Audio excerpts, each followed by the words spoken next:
सभी का जन्म हमारे माता पिता के कारण हुआ है और उनके जन्म का कारण उनके माता पिता ही थे।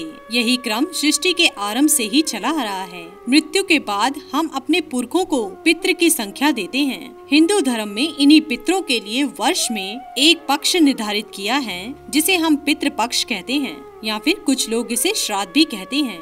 इस वर्ष में हम अपने स्वर्गवासी, ननिहाल, ददिहाल, पूर्वजों के निमित्त तर्पण, श्राद्ध, दान इत्यादि करते हैं। कहते हैं कि पितृ पक्ष में पितृ धरती पे अपने परिजनों के पास आ जाते हैं और उन्हें तर्पण, श्राद्ध, ब्राह्मण भोजन, दान आदि की अपेक्षा करते हैं और अपने वंशजों से अपने निमित्त किए गए कर्मों से स्वीकार कर उन्हें सुख, समृद्धि, धन, आरोग्य, विद्या और सुख प्राप्त करने का आशीर्वाद भी देते हैं। और यदि उनकी वर्तमान पीढ़ी उनके निमित्त कोई भी कर्म नहीं करती है तो वह रुष्ट होकर उन्हें श्राप भी दे देते हैं, जिससे उनका जीवन अत्यंत कष्टमय और संघर्षमय हो जाता है। दोस्तों, पितरों के प्रति अपने कर्मों का निर्वाह करते हुए हमें इन बातों का अवश्य ही ध्यान रखना चाहिए। यह सही है कि पितरों का श्राद्ध घर के बड़े बेटे को ही करना चाहिए, लेकिन उनका तर्पण अर्थात जल अन्य पुत्रों को भी देना चाहिए। पितृपक्ष में पितरों का तर्पण नित्य प्रातः अनिवार्य रूप से करना चाहिए। पितृपक्ष में हर वयस्क व्यक्ति को अपने पितरों के प्रति दान पुण्य करते हुए उनके प्रति कृतज्ञता का भाव अवश्य ही रखना चाहिए।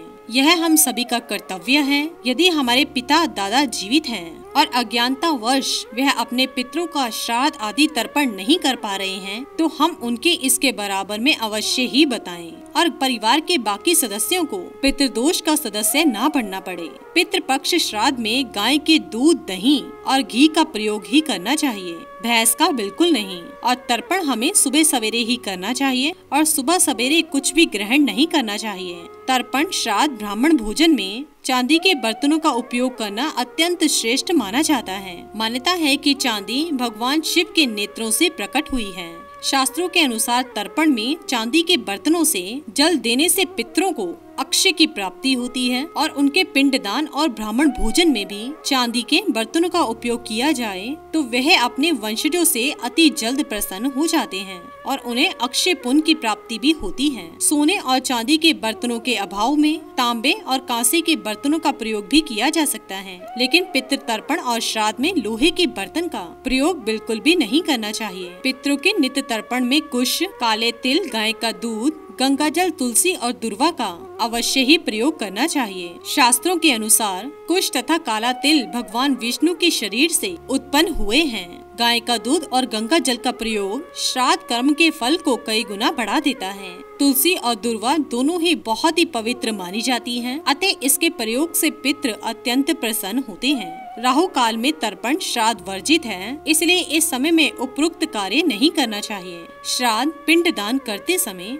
साफ पीले या सफेद वस्त्र ही धारण करें। काले, नीले, लाल वस्त्रों का प्रयोग नहीं करना चाहिए। पितृपक्ष श्राद्ध में और ब्राह्मण भोज में कुश के आसन का ही प्रयोग करना चाहिए। अतिरिक्त रेशमी, कंबल, ऊन, लकड़ी, तृण प्रण आसन का भी प्रयोग कर सकते हैं, लेकिन कुछ आसन को पितरों के निमित्त कर्म करने के लिए सर्वश्रेष्ठ कहा गया है। ब्राह्मण को भोजन कराते समय उनसे किसी भी प्रकार की बात या भोजन की प्रशंसा नहीं करनी चाहिए। मान्यताओं के अनुसार हमारे पितृ तब तक ही भोजन स्वीकार करते हैं जब तक ब्राह्मण देवता मौन रहकर भोजन करते हैं। यदि श्राद्ध करते समय कोई याचक आ जाए तो उससे कतई भागना नहीं चाहिए, अपितु उसे भी आदर पूर्वक श्राद्ध का खाना दे देना चाहिए। कहते हैं कि यदि श्राद्ध कर्म के समय किसी याचक को निराश करके भेज दिया जाए तो श्राद्ध का फल नहीं मिलता है। श्राद्ध में ब्राह्मण को दान देते समय हाथ में काले तिल, जौ, कुश और आदि को लेकर ही ब्राह्मण को दान सामग्री देनी चाहिए, ताकि दान का संपूर्ण फल आपके पितरों के पास पहुंच सके। अन्यथा पितरों को दान का पूर्ण फल नहीं मिल पाता है। राक्षस उसमें अपना हिस्सा ले जाते हैं, ऐसा शास्त्रों में लिखा गया है। शास्त्रों के अनुसार कोई भी पूजा बिना पितरों के आशीर्वाद से सफल नहीं होती।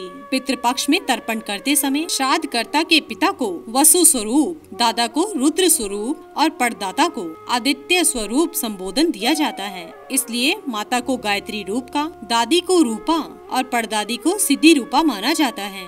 ननिहाल पक्ष में नाना को अग्नि स्वरूप, परनाना को वरुण स्वरूप और वित्त परनाना को प्रजापति स्वरूप संबोधित किया जाता है। इसी तरह नानी को गंगा रूपा, परनानी को यमुना रूपा और वृद्ध परनानी को सरस्वती रूपा माना जाता है। श्राद्ध में प्रतिदिन इस मंत्र का उच्चारण अवश्य ही करें। इससे पितरों को परम संतुष्टि मिलती है तथा वो प्रसन्न होकर हमें अपना आशीर्वाद प्रदान करते हैं। और पितरों का अबोध मंत्र यह है: ओम ह्रीं श्रीं क्लीं स्वधाय देवे स्वाहा। श्राद्ध पक्ष में निमित्त एक माला ओम नमो भगवते वासुदेवाय नमः मंत्र का जाप अवश्य करें। यदि श्राद्ध के दिन श्राद्ध करने वाले का जन्म दिवस हो तो उसे उस दिन श्राद्ध नहीं करना चाहिए। पूरे पितृ पक्ष में या कम से कम श्राद्ध वाले दिन और अमावस्या के दिन भगवत गीता के 7वें पाठ का अध्याय अवश्य ही करना चाहिए और अपने पितरों को अर्पित कर देना चाहिए। श्राद्ध में सफेद सुगंधित पुष्पों का उपयोग करना चाहिए। आप हल्के पीले फूल भी ले सकते हैं।